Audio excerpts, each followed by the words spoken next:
you are higher than any other. Our God is healer, awesome in power. Our God.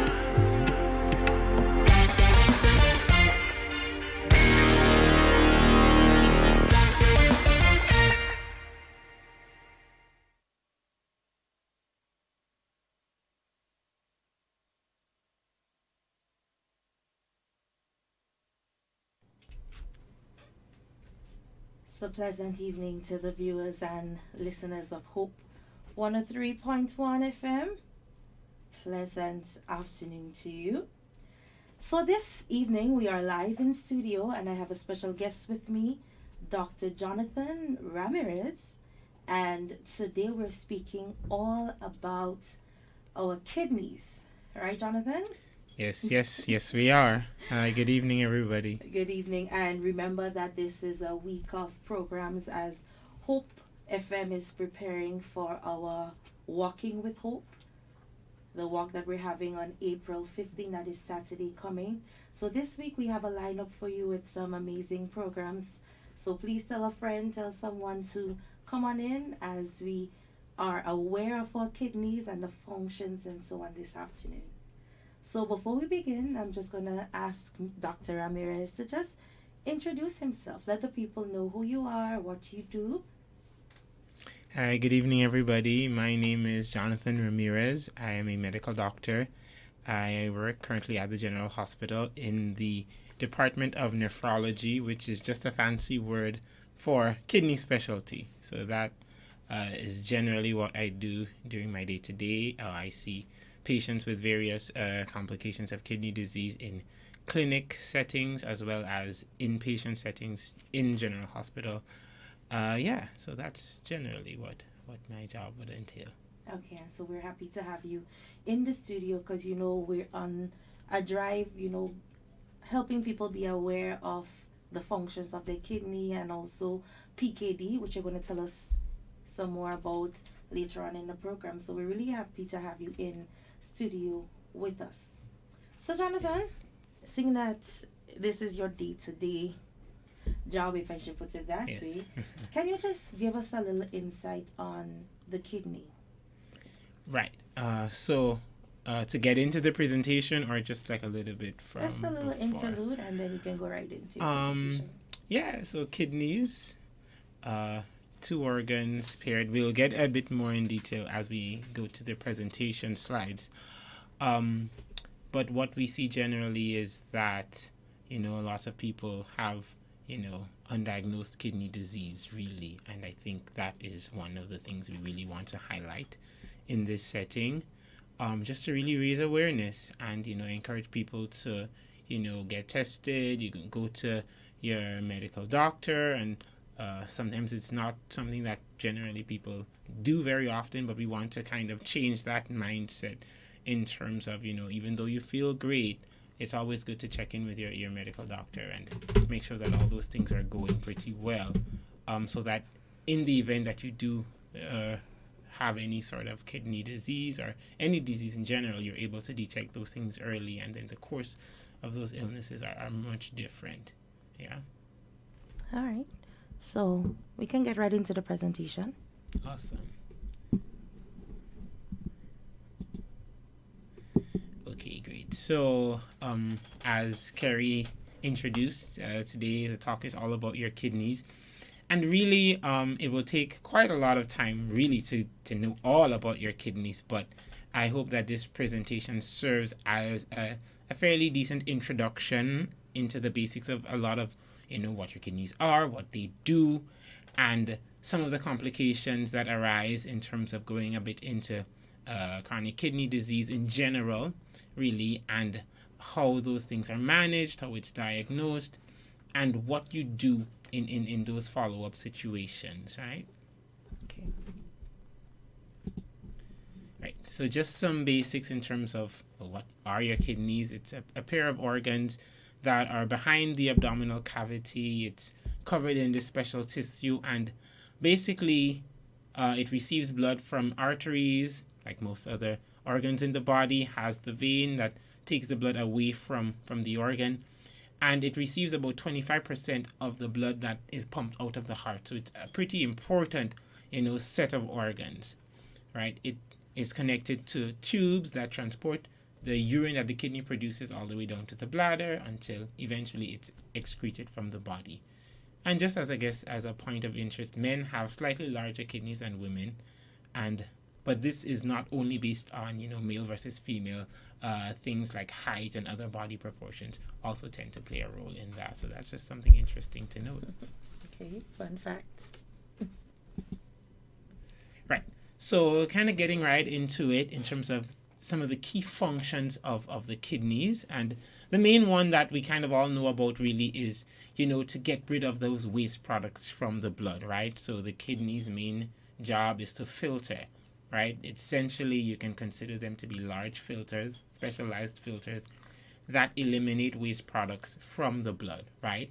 But in addition to that, there's quite a few other key roles that the kidney play in terms of balancing your overall body balance and function, right? It helps to balance fluid volumes in your body, helps to regulate blood pressure, electrolytes, balances pH, and even the kidney has some hormonal activity that we'll talk about a little bit later on. And all of these kind of tie into overall functioning of things that affect the entire body, really.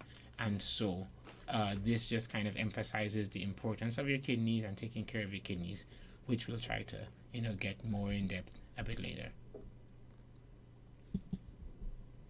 So starting on that first point of filtering waste, you can think of your kidneys as a pair of specialized sieves, right? So essentially like a giant strainer, they remove the unwanted products and you retain what you want to keep in the body, right? And this generally enters by the process of blood flowing through the kidneys, and there are tiny blood vessels that would filter out the excess fluid and those kinds of things, the waste products, and those will be collected and refined later on through different processing mechanisms, right? And there are special tubes that, as I mentioned, modify what comes out from that excretion portion, because there are still some things that the kidneys will detect. These are things that I need to keep. These are things that I need to get rid of, and it will help to balance all of those things throughout the body. Okay. So this is a drawing or a diagram representation. You hear me? Hearing you. Great. So this is a diagrammic representation of what we call the nephron, right? Which is known as the functional unit of the kidney. So each of the kidneys are made up of millions of this unit structure. And just to kind of walk through the structure a bit, so you have the red kind of column to the leftmost part of the image, so that is the renal artery, which gives off these tiny blood vessels that coalesce into this knot of capillaries known as the glomerulus, right? And this is the site of filtration, really. So the pressure of the blood coming through these main arteries is what's going to filter out most of the waste products and fluid through these specialized capillaries, right? And there is this capsule that encloses it that is going to collect whatever is filtered out, and it passes through all these different areas that help to process it further, balancing things like pH and electrolytes and all of those things, right? The bluer portion is the vein, right? That is going to take all this filtered blood along with those reabsorbed nutrients and things that the body still needs, right? And brings it back into the vein so that it can be redistributed throughout the body again, right? And if you continue along this yellow path, then that is the path that ultimately will be eliminated in the form of urine, right? So it goes through different areas known as collecting ducts, right?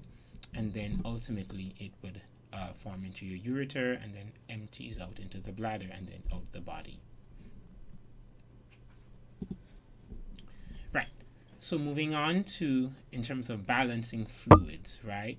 So your kidneys, they cycle through a lot of blood, right? Through about 8 liters of blood, which is the average circulating volume in the adult, right? And this is cycled through the kidney about 20 to 25 times every day, right? So there's a lot that your kidneys come into contact with on a daily basis, right?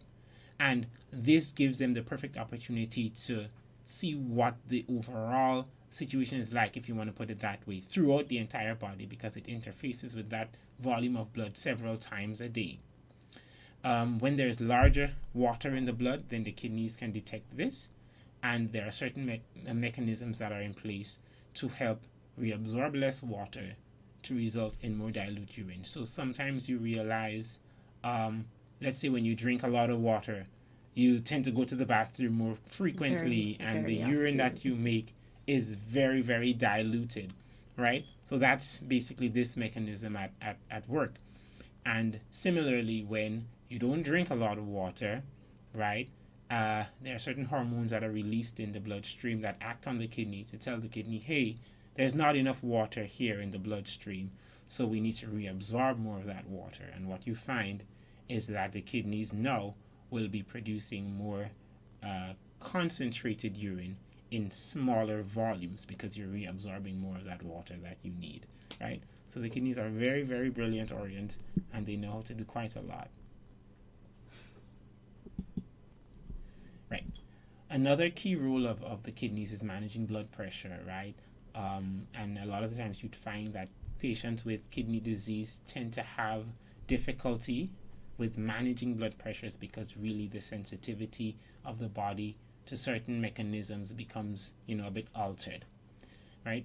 Or when blood pressure is low, then this is detected by the kidneys as a specific, entity where there is decreased in blood flow. This is what is signaled by the kidneys, and this signal decrease or likelihood of decrease in blood flow triggers several mechanisms.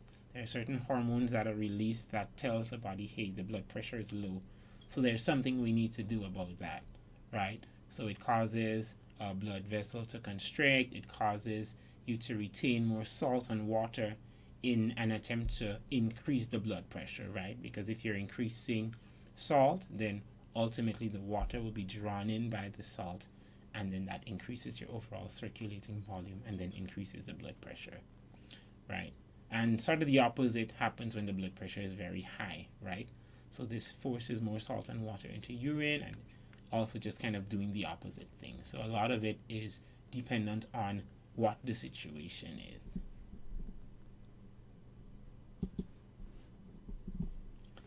And electrolytes. So you hear a lot about electrolytes and the tiny minerals and chemicals that are operating all throughout the body that really serve to make everything function in the way it should. And largely, these are affected by how the kidneys work, right? And because they are so small in terms of the electrolytes themselves, a lot of them get filtered out of the kidney, right? But because the body knows that these things are necessary for optimal functioning, then a lot of them, if not all of them, are reabsorbed by the kidneys, right? And so essentially the kidneys detect what levels these electrolytes are in the blood and how to balance each one in particular. So I would need to reabsorb either more sodium or more potassium or, the other ones that are necessary for optimal body functioning, right? So as you go along, you'd see that there's quite a lot that the kidneys do that are not, super apparent in the first instance, but, as you go deeper and deeper, there is so much more that they do. Yeah. And while you're speaking about it, I'm thinking, like, the kidney really does a lot. Yeah. The more you get into it, the more you realize there is more that they do, and that just further underscores the importance of knowing about your kidneys and taking care of your kidneys and knowing what can be potentially damaging to them and avoiding some of those things. Yeah. Right. So another key thing that the kidneys do, they help to balance the pH through the body, and the body is a very specialized system of organs, and so they need certain conditions to function optimally, one of which is pH, right? So the normal pH of the body, or the serum, which is your blood roughly, is about 7.4, right? And If that number goes too high, meaning it's becoming more alkaline, or it goes too low, becoming more acidic, then the certain functioning of your tissues, your muscles, nerves, organs in general won't be able to function appropriately, right? And so the kidneys have a very critical role of, detecting what the level of the pH is of the body and getting rid of excess hydrogen, which is really the cause for acidity in most cases, and reabsorbing, base to balance out and make those changes wherever necessary to keep that body as close to optimum as needed. Right? There are other mechanisms that are involved with other organs like your lungs and stuff, but for focus on the kidneys, we'll just keep it at the kidneys for today. But yeah, they do have a very important role in balancing your pH and keeping the body, within an optimum functioning zone. And moving on now to what we call like endocrine function, which means production of hormones that are secreted into the bloodstream, and then they have their effect in different areas throughout the body, right? So your kidneys are known to produce a very important hormone called erythropoietin, right? Which essentially is a specialized hormone that tells your bone marrow, hey, we need to make more red blood cells, right? And we know what the function of the red blood cell is, right? It's going to take that oxygen from in the lungs, right? Carry it all the way around the body, to be able to effectively, create energy and have the ability to perform necessary tasks in the tissues and your muscles and all the other organs. And without oxygen, you can't survive, right? Similarly, so if you don't have the red blood cells to carry the oxygen, then you can't survive, right? Or not very well, at least. Yeah. And so that is a critical role of the kidneys. And also, it helps to activate vitamin D. And the vitamin D now is very important in terms of absorbing calcium from the foods you eat and generally, ensuring that all of these things are well balanced within the body. So there's even more that the kidney does. So you keep seeing there's more, but wait, there's more,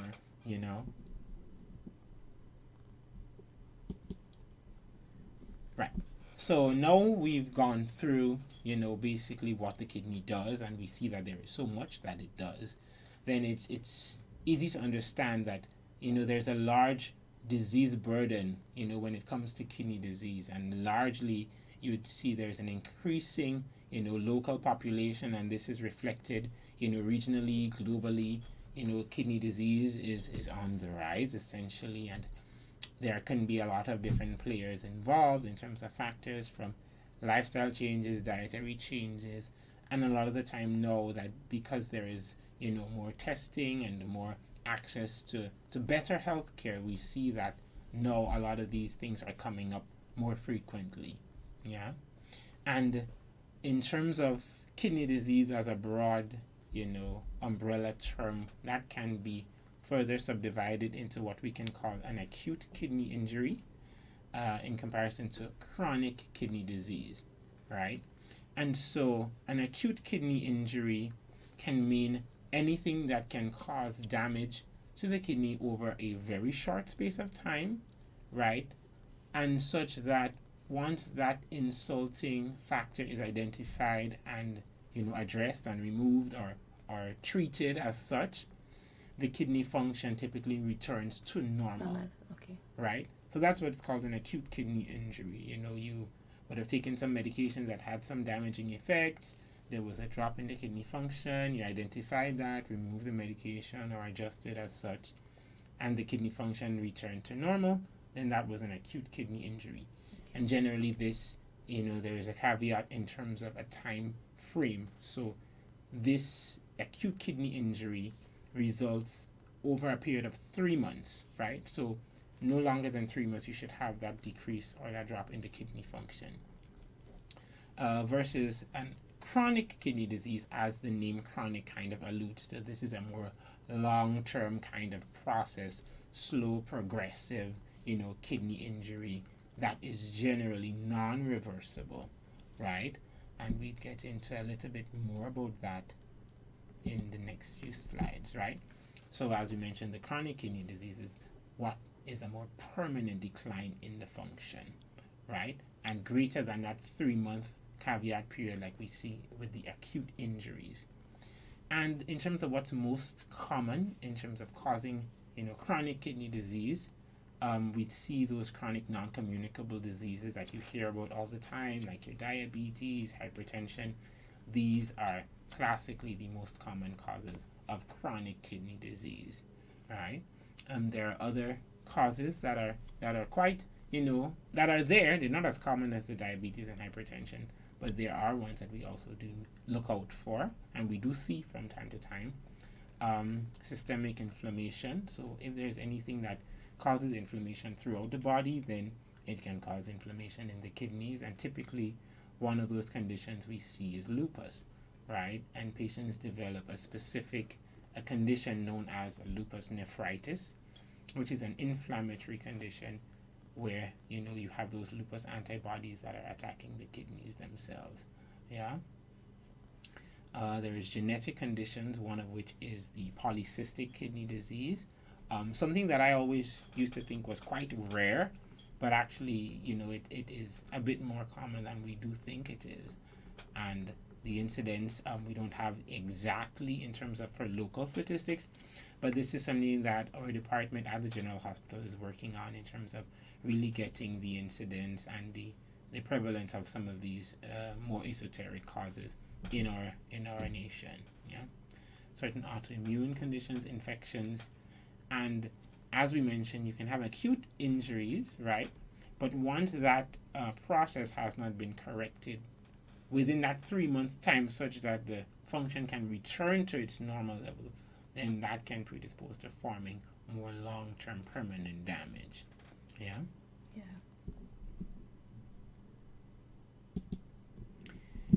Right, so here we move on to, in terms of classification of kidney disease, in terms of chronic kidney disease. And so what we see is that there is this kind of funny looking chart, but I can just break it down pretty simply. And this is what generally we use in the medical sense and terminology. And chronic kidney disease is classified into 5 stages, and it's based on the kidney function, right? And so there is certain specific blood tests. Let's say you're going to see your primary care doctor. You have history of diabetes or so, and they want to do some more follow-up for you. They'll likely ask you to do what is called a renal panel, right? Which includes tests like your urea, your electrolytes, and an important lab test called the creatinine, right? And this creatinine essentially is a waste product that is derived from the breakdown of muscle through your body, right? It's like a protein. And through being filtered by the kidneys, right? They are generally things, as I mentioned, the kidney knows the body needs this, so it would reabsorb it. And it knows the body doesn't need this, so it would get rid of it. So the creatinine is actually one compound that is not reabsorbed, right?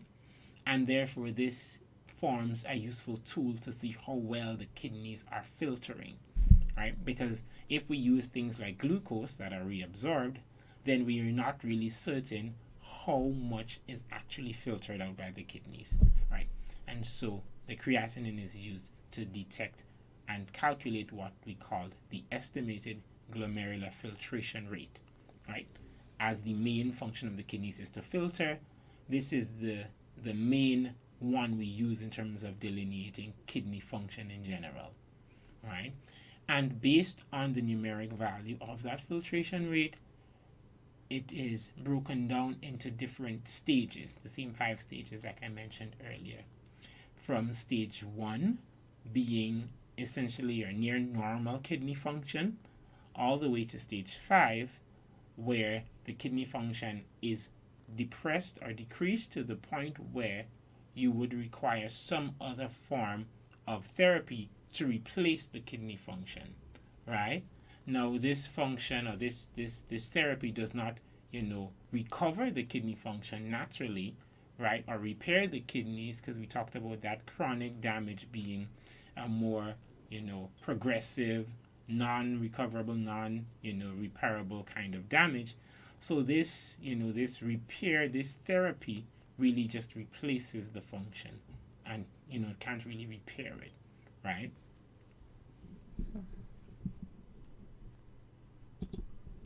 Right.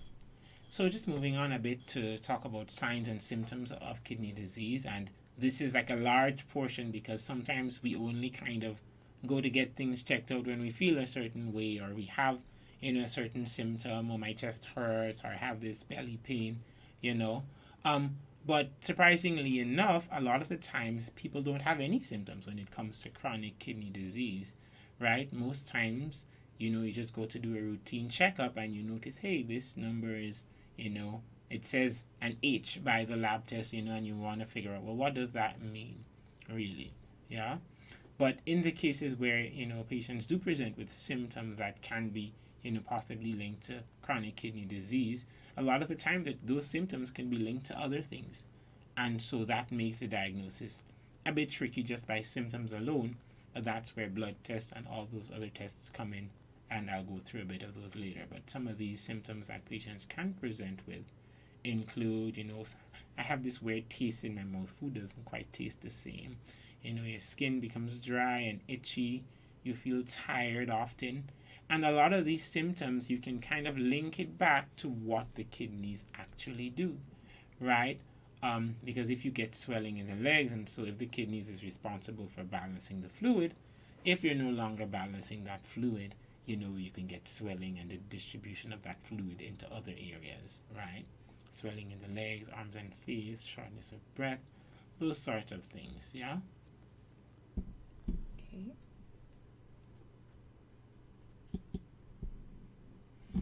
All right, so moving on to, well, how do we diagnose someone with chronic kidney disease, right?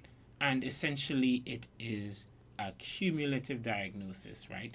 We take a look at patients clinically, get a good history, and that is critical. So we would see someone in clinic, let's say we're seeing someone for the first time, we say, well, yes, you were referred by someone who thinks that you may have kidney disease, but we still go back from the basics. So, how are you doing? Have you been diagnosed with any chronic medical conditions? If so, what kind of treatments are you on? How long have you been on those? How long have you been diagnosed with these conditions? Because generally that can indicate as to whether or not there has been chronic damage to the kidneys that have been slow progressive over time, right? We may also ask for certain specific cases, and that can lead to kidney damage, right? And in terms of diagnostic tests that we use a complete blood count, because if the kidneys secrete this hormone that increases your hemoglobin, if that no longer is there, then you tend to see anemia in some of these patients. We look at the electrolytes and the balance of all of those things. We look at the urine tests because the kidneys are mostly filters. Certain things like proteins, right, generally are supposed to be too large to be filtered out through the kidneys. But what you can see is that if I'm seeing lots of protein in the urine, then that can be an indication that, hey, something is not quite right with the kidneys, right? Yeah. Also, if I see a lot of glucose in my urine, right, on certain urine tests, that can say, hey, glucose is usually reabsorbed by the kidneys, so maybe there's something going on there, right? Also, we would do some imaging. In terms of starting at the most basic type of imaging, we can do an ultrasound. And most commonly, we take a look at the kidneys. We assess, the size of the kidneys, the texture on the ultrasound. We look to see if there's anything that might be causing any blockage to the outflow of the urine, any buildup of fluid around the kidneys. All of those things can indicate, if there might be some chronic kidney disease, and in some cases, what might be causing it, right? In terms of, final diagnosis, in limited use cases, sometimes there can be kidney biopsies that can be helpful in terms of diagnosing kidney disease caused by a very specific entity, if that, diagnosis will help in terms of managing the kidney disease. Unfortunately, kidney biopsy is not something that we do here presently. And so in those instances, we try to arrange for those patients who may be able to travel or so to, receive that kind of further medical intervention, really.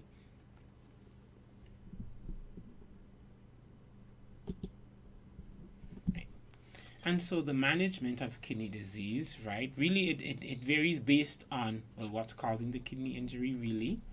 And the management changes throughout, the kidney disease. So let's say somebody in stage 1 or stage 2, they won't be managed the same way as in somebody who was in, stage 4, stage 5, that sort of thing, right?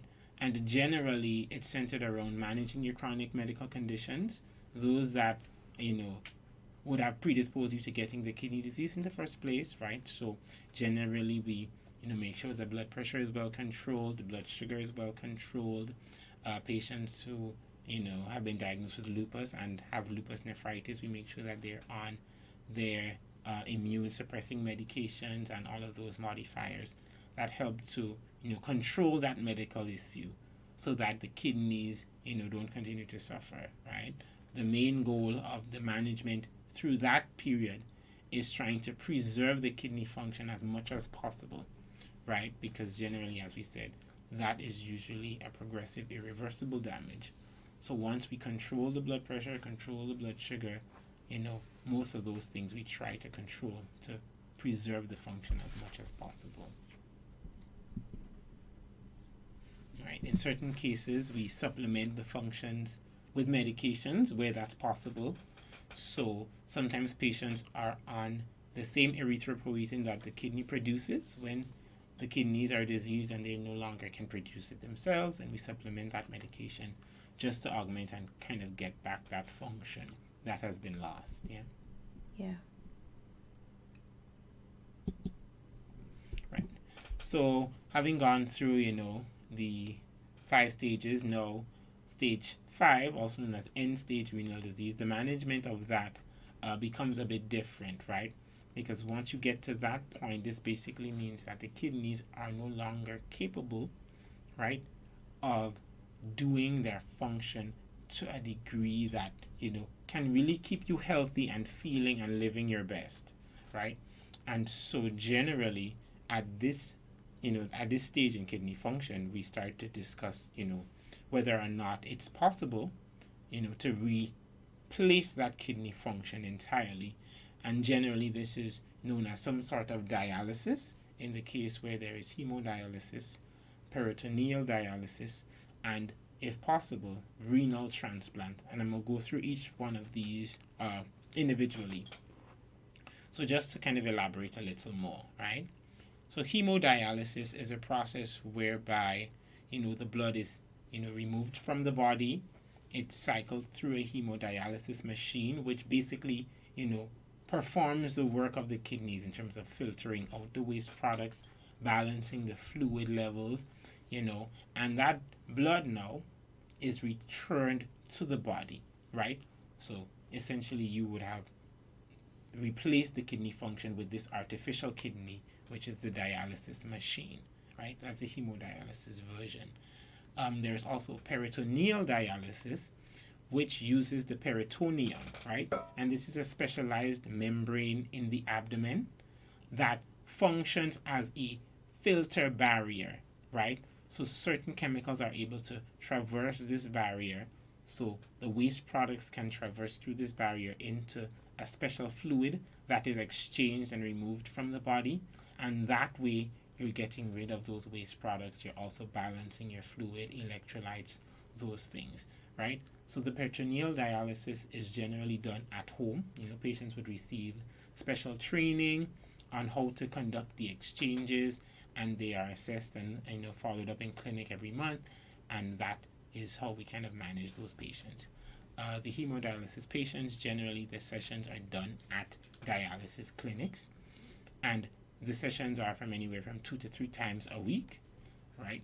And we also continue to follow them up in clinic and ensure that we adjust, the medication as needed. Right? That was a question that was coming. Mm-hmm. My question was, how often would someone have to do that type of dialysis? Because in the presentation earlier, you said that the kidney would intake at least 8 liters of blood, right? Mm-hmm. And that would happen at least 20 to 25 times daily. Mm-hmm.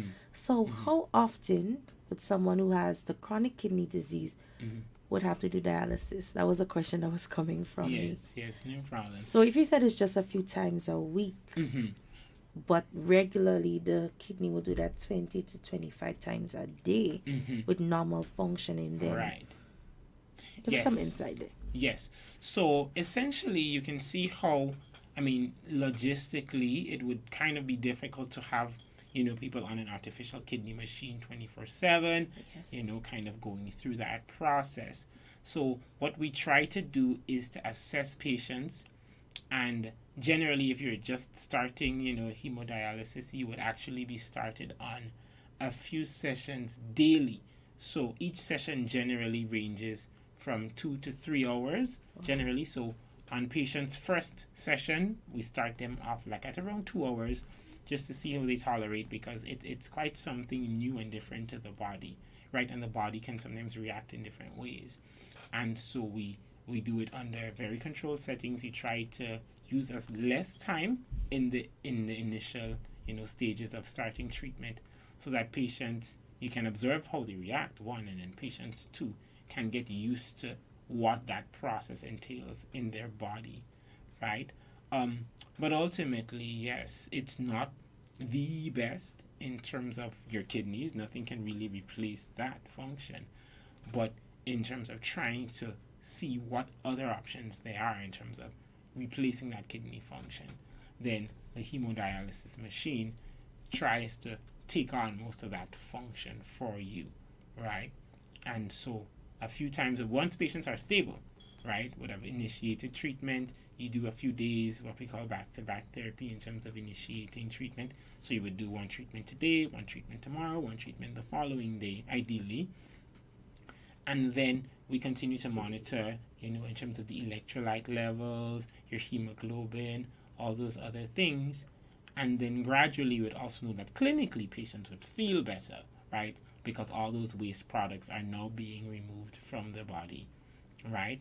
And so there is going to be, of course, during the periods between dialysis sessions, there's going to be gradual build-up of those waste products again, leading into your next session. So unfortunately, that's something that you can't really, at least with the hemodialysis, you can't quite, overcome as yet. I mean, I don't think we have the technology existing presently to kind of get over that. But in terms of the peritoneal dialysis, that one is a more continuous type of situation where the patients do the exchanges with the fluids at home. And so every day, they have certain volumes of the special fluid that they use, and that helps to eliminate, the waste products from the bloodstream. So that one, you don't usually see that kind of build up and removal, like you see with the hemodialysis. Right. Yeah. Okay. And ultimately, renal transplant, where, if we are working actually in our department to, see what other options there are possibly for patients who this might be, possible for. This is a large, thing that we are in talks with the government, and so we're trying to see how best we can really help to serve our people, and those who will benefit from this would be, a great deal. If you have renal transplant, I mean, certainly there would be medications you'd have to be on for the rest of your life, but you won't have to be on dialysis in that instance once the kidney is functioning well. Yeah. Okay. Right. So in terms of, we spoke about the disease, we spoke about, a lot of what happens during that.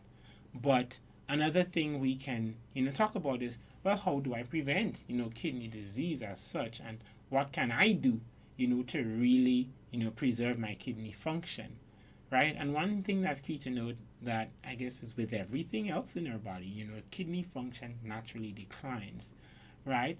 But there are definitely things that we can do, to make sure that our kidney function stays as optimal as possible, right? Very importantly, it's to stay hydrated, right? We live in a tropical island that gets quite hot, and so, it's important that you always carry at least a bottle of water with you, or try to avoid, the hydration from like soft drinks and all those carbonated things, but really water is what your body needs.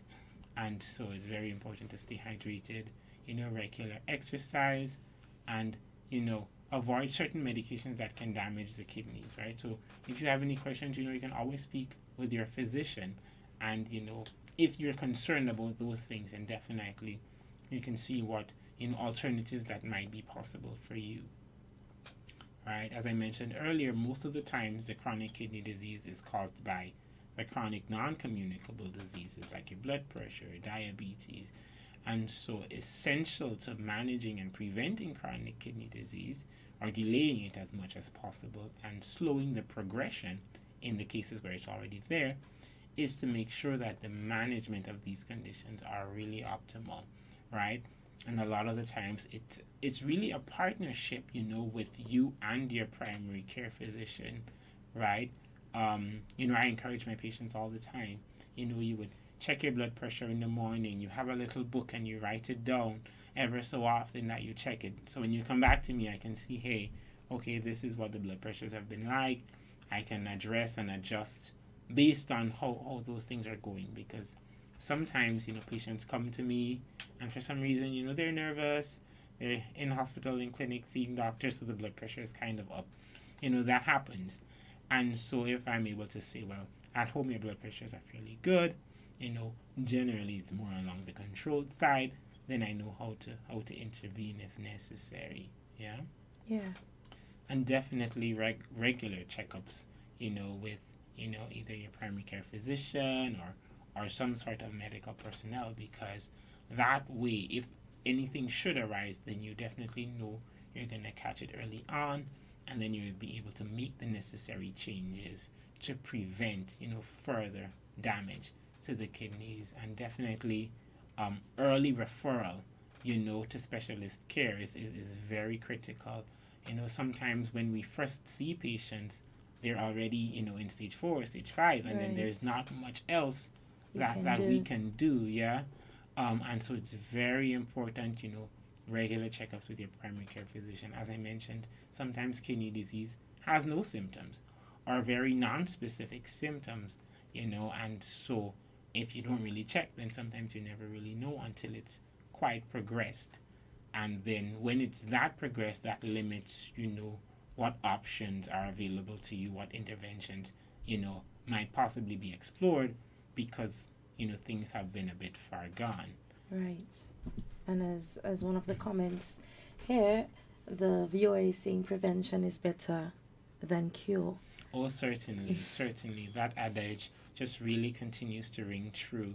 The more we can do, to eat healthy, exercise, and to really take care of our bodies, definitely it's going to be better than any cure. I mean, you heard it, kidney disease doesn't really have cures in most senses, right? Right. And so definitely making sure that we do all we can to preserve that function is definitely going to be beneficial for us in the long run. Definitely. So we're here speaking all about our kidneys, and you are free to ask questions. We have a question here for you, Dr. Ramirez. Awesome. And it says here, why when people have kidney disease, you have to lower their potassium? Right. So potassium is one of those electrolytes, like I mentioned, that the kidneys, tend to control. But what can sometimes happen is that if the kidneys are not functioning optimally, potassium can go really high, most commonly, but even in some instances it can go really low. And if you look at the functioning of potassium is critical in terms of muscle contraction for a big, starting place. And if you think of one key organ that is basically muscle contraction from day 0 to the very last day, that's your heart, right? And so typically a lot of the times we can see that there can be arrhythmias, things that can happen with the rhythm of the heart because those electrolytes are not well balanced. And so generally that is something that we are very, very, very keen on making sure it's quite well controlled. Okay, so listener, I hope you would have found the answer to that question. Feel free to ask Dr. Ramirez any question about the kidney. That is why he is here. Now I'm looking at the point, stay hydrated. And oftentimes we are told to drink lots of water, right? And I think we take it for granted sometimes because we consume sodas, we consume a lot of juices, and we think that that is helping the matter. Can you share some light on it here? Because you said drink water. Yes. So, generally, your body needs water. Largely, your blood is composed of water, right? And a good way to think about it is that if you're already feeling thirsty, you're already dehydrated, right? So a lot of the times we wait till, my throat is a bit dry, my lips are dry, I'm really feeling thirsty. You're already very dehydrated. And so your water intake should be something that you should program continually throughout the day because your body functions continually throughout the day, right? And generally you have to, weigh in what your physical situation is like on a day-to-day basis, right? Because the water consumption will be, altered by some of those factors. So if I'm someone who works outside in the sun for a large portion of the day, then definitely I know that my water intake needs to be higher because I'm going to be losing a lot through sweat, through respiration, right? And through physical exhaustion just from being in the sun. So that is something that you have to take into consideration, what your physical, situation is like, what your physical activity is going to be for any particular period of time, right? And adjusting and altering to suit. Okay. All right. Another question here for you, Dr. Ramirez. What is that cooling sensation the person with kidney issues feel? Cooling sensation, right? That one I don't think I've quite heard many people mention a cooling sensation in terms of their kidney disease. But a lot of the time there is, drying of the skin itself. And so that can possibly be attributed to this cooling sensation, right? And a lot of the times also, because of the edema that can sometimes build up because of the fluid imbalance, that can be felt as a more cool, kind of layer above, underneath your skin, above your tissue, right? Because there's just more fluid there. So that can possibly be it. Yeah. Okay. What foods are high in potassium? Right. Certain fruits are high in potassium, especially bananas. This is one that we hear a lot. Tomatoes actually are quite high in potassium as well. And so generally certain things that you want to avoid are some of those high potassium foods. Actually, in our department, in the nephrology department at General Hospital, we have a renal nutritionist, right, who sees all our patients and would give them, the dietary counseling that they need, appropriate for their stage of kidney disease, as well as for the comorbidities, that they have. And so generally that is an invaluable resource, really, to manage, help us really manage those patients with kidney disease. Another part of the prevention, really, yes, I it's my error that it's not there on the slide, but really is the diet, right? The dietary, aspect of it all, and making sure that we are really what we eat and try to keep those in line. All right. Remember to keep your questions coming, all about my kidneys with Dr. Ramirez. Okay. Now, Jonathan, Dr. Ramirez, sorry. I know we're speaking about, keeping fit and being active and eating healthy and managing our diabetes and hypertension. Any other thing that you can think about that probably can really help us take care of our kidney? Really, also, you want to think about, stress. Stress is something that is not really talked about. Right. So you want to, I know in certain instances it's hard to avoid certain stressful situations, based on occupation or those kinds of things. But you want to make sure that you have routes where you can, turn down, de-stress, whether it's after a long day, you can walk just briefly, that's something that's very important. Another thing also is sleep. Ensuring that you get enough sleep and your body has enough time to regenerate and repair all of those are very, very critical things. Wow. So our stress levels, enough sleep, being able to, just let the body regenerate and repair Yeah. can actually help us take care of our kidneys. Of course, yes. Right. Okay. So guys, we are still here. Keep the questions coming in for Dr. Ramirez. He made a very lovely presentation, giving us all the information that we need to get. But one thing I want to emphasize here, we need to do what we have to do in order to keep our kidneys healthy. Let us not be another statistic. Let us not get to that stage where we have a disease now that we're trying to work on when we can prevent it from the beginning. Yeah. Definitely. And what you see sometimes is that even when the function becomes really depressed, patients are at an immunocompromised kind of position where they get sick really easily. Sometimes they're in hospital quite frequently.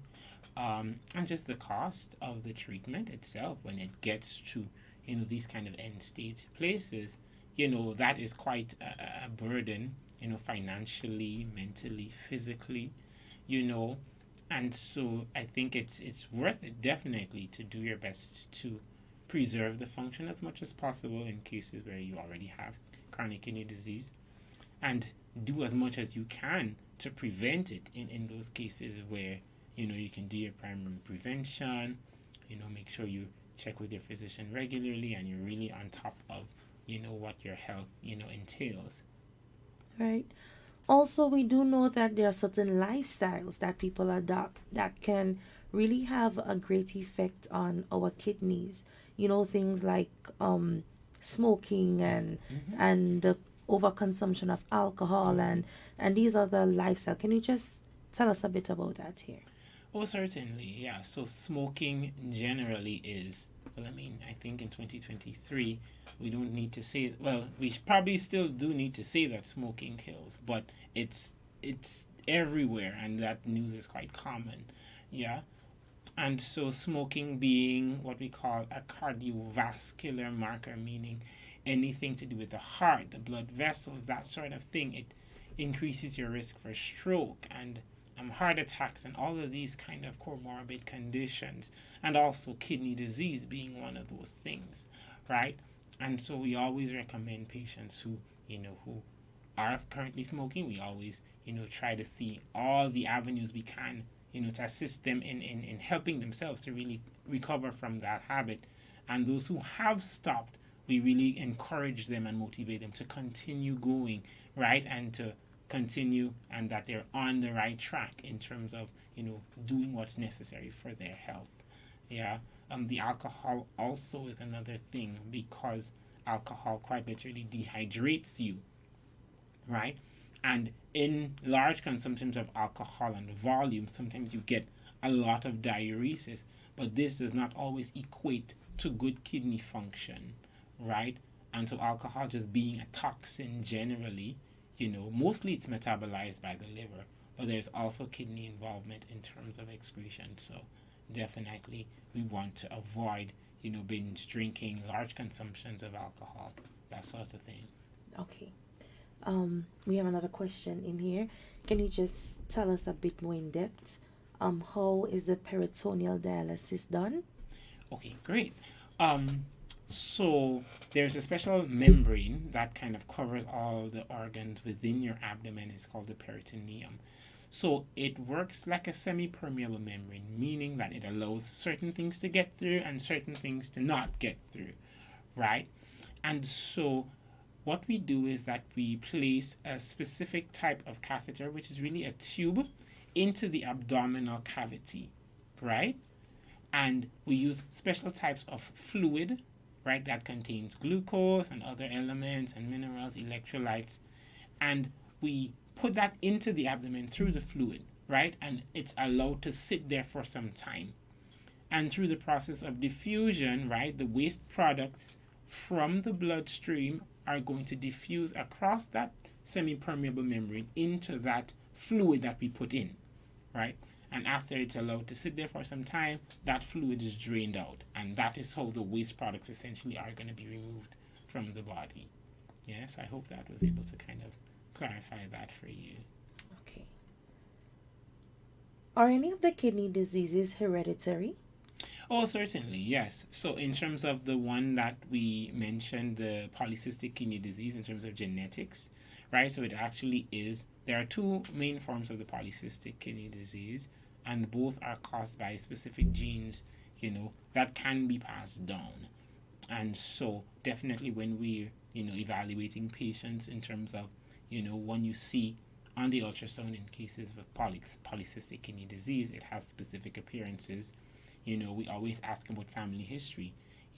Does anyone in your family have, any specific condition, any kidney disease, and if you know what might have been the cause of that, and so definitely all of those things are things we look out for and things we do manage as best as we can. Yeah. Wow. Okay, our listeners saying thank you. Question was answered. Yes. All Thank about you. my kidneys. Guys, keep the questions coming. We have Dr. Ramirez with us. Keep them coming. Any other information you'd like to just give us about the kidney? We know that we can be here probably all night talking about the kidneys because we realize so much. for such a There's so small much. organ, I was reading earlier, it's just about the size of a fist. On either side. On Yeah. either side, they do so much. Mhm. So any other information you have for us? So much. You definitely want to, I think, be observant. Sometimes our bodies tell us little things. In some cases, we don't. But there can be indications that here, as we mentioned, some of the symptoms that you have, it's might be something, and I think it's always worth it to check something out. Yeah. It's better to say, well, okay, I've been to it, I've checked it out, and it's okay, rather than, oh, it's nothing, and then when you kind of do check, it's a lot more than nothing. Yeah. And so that's kind of like my one kind of takeaway, regular checkups with your physician. Find, a primary care doctor that you can kind of go to.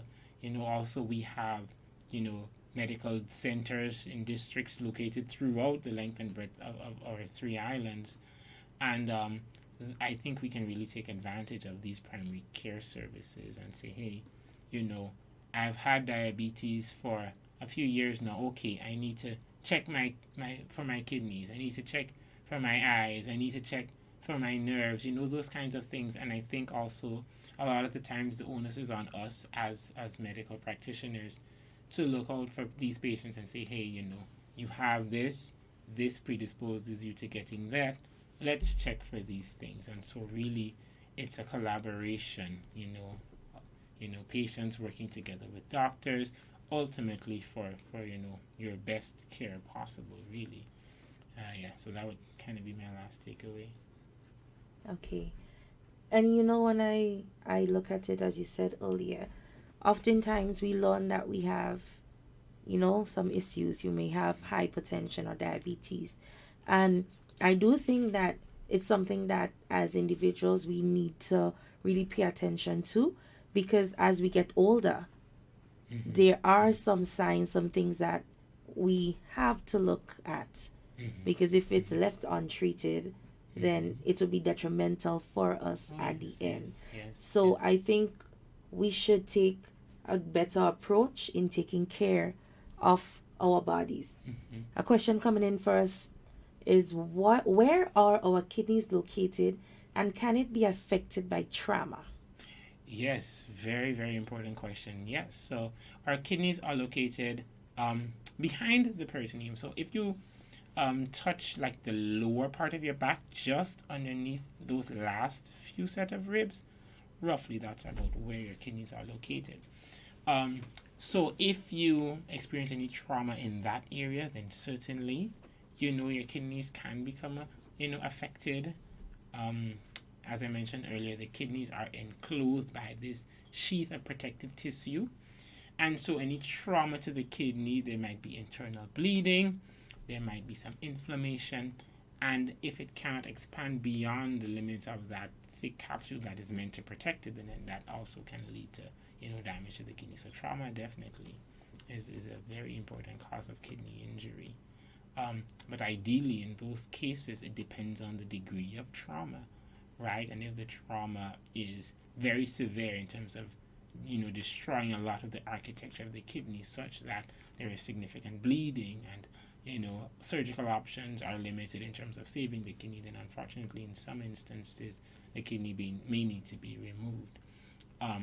But ideally, if it's mild trauma, then generally we can observe and trend the kidney function over time, and hopefully that should have improvement in terms of the function, it being mostly in that instance with minor trauma an acute kidney injury that resolves over a short period of time. Okay, thank you so much. Thank you so much, Dr. You're very Ramirez, welcome. You're very for welcome. being with us in studios tonight. All about my kidney. I must say a special thanks for those of you who are listening, those of you who are online here sharing comments and questions. We thank you so very much. And we also invite you to Walking with Hope on Saturday, April 15th. And in light of this, we have activities this week. Tonight we had Dr. Ramirez speaking all about our kidney. Tomorrow night we have Healthy Eating with Nashiba Duncan from Simply Nutrition.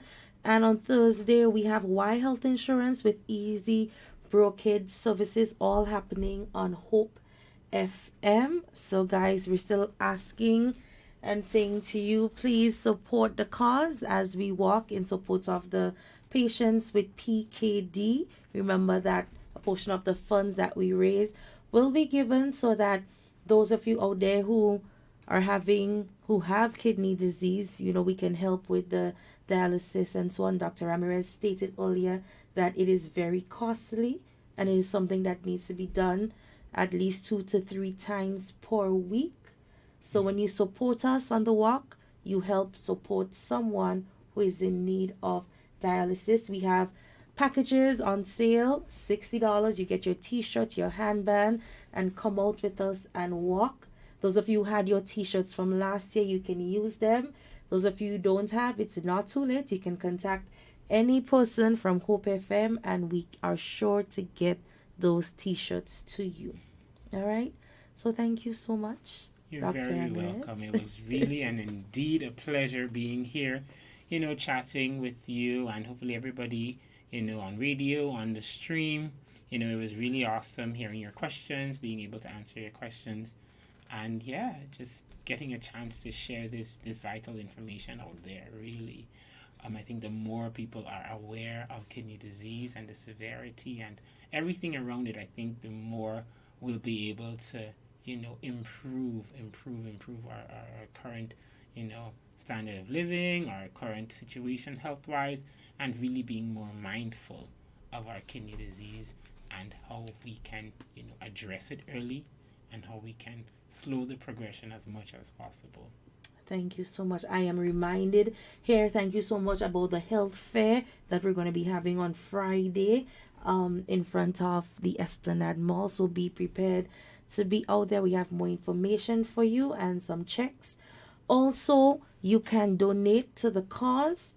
Remember, we're trying to help the PKD patients so that someone out there who is in need of dialysis, who is unable to do so because of financial constraints, we can help them. So we are also taking donation, and any other way you can support our cause, you can please contact us and Hope FM and we will be sure to help with the matter. So we say a pleasant night to you guys, and remember to be in tune tomorrow as we have our nutritionists in there. So good night. Good night, everybody. Good night. Take care.